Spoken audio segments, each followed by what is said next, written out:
হরে বৌমা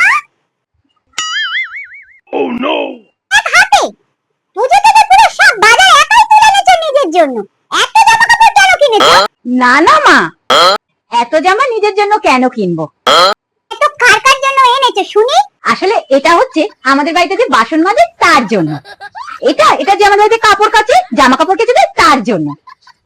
আর এটা হচ্ছে যে ওই আমাদের সব ফাই ফরমাস গুলো খেতে দেয় তার জন্য। আর এটা ওই যে সব ঘর দাবা সুন্দর করে পরিষ্কার করে দেয়, ঝাঁট দিয়ে দেয় তার জন্য। বাসন মাজা?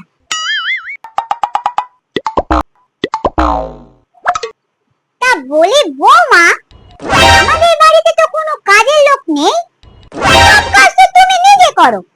তাহলে তো মা আপনি এর উত্তর পেয়ে গেলেন যে এগুলো কার জন্য নেওয়া হয়েছে। কেন মরি না আজরাইল কি